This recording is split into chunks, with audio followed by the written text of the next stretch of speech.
Салам алейкум, туғандар. Мухтин YouTube каналдасыздар, туғандар.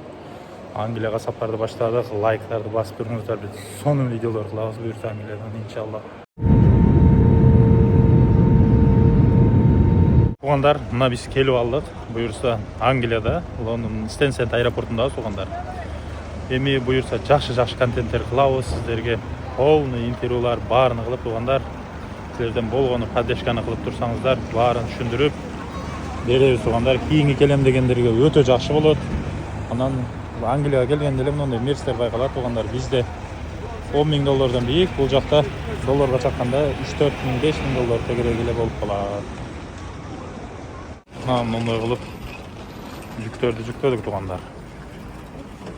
Салам алейкум туғандар. Мына Англияга да келип алдык.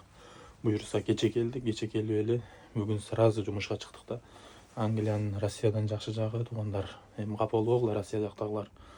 Ушул келесин сразу жумушка чыгасың да. Бүгүн жумуш болот туғандар, баарына көрсөтөбүз.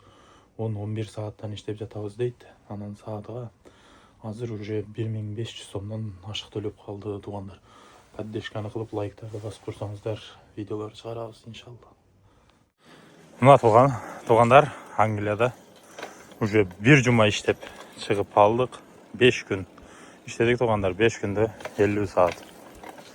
Выходной берди. Выходнойдо сиздерге бир контент кылып көрсөтөйүн дедим. Эки жакты. Могул жактар полялар туғандар. Картошка эгилет, башка эгилет. Башка жактарында спаржа туғандар. Мындай кылып тиги жакта деңиз бар. Анан айта кетчү нерсе туғандар.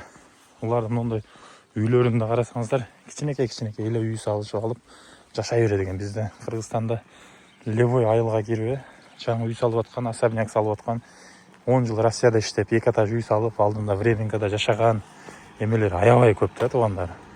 А буларда неге андай жок? Временка салып алып жаша деген нерсе жок да. Неге себеби? Улар өздөрү үчүн жашайт экен. Үйүнү салып алышып, өзүнө жакшына кылып жашоону кылат экен туғандар. Биз өзүбүздү кыйнайт экенбиз да негизичи. Ушундай туғандар. Биз өткөн жылы майда келгенлик. Майда келгенде спаржа сезону ортолоп калган экен. Ортолоп калган үчүн бат эле бүтүп кетти. Азыр болсо өтө аябай оор болуп атат. Күнүнө 50-60 километрден басасың. Мындай туғандар басканда да жөн баспайсың. Ондай ийилип спаржаны кадамыңда кесип көп болсо баш көтөрбөй кесесиң, басып аябай кыйын болуп жатат. Бирок акчасында айлыктар алынганда буюрса көрсөтөбүз. Силерден толко подписка кылып туғандар, лайктарды басып, видеону бөлүшүп туруңуздар. Англияга келем дегендерге да өтө чоң маалыматтар беребиз иншалла. Салам алейкум.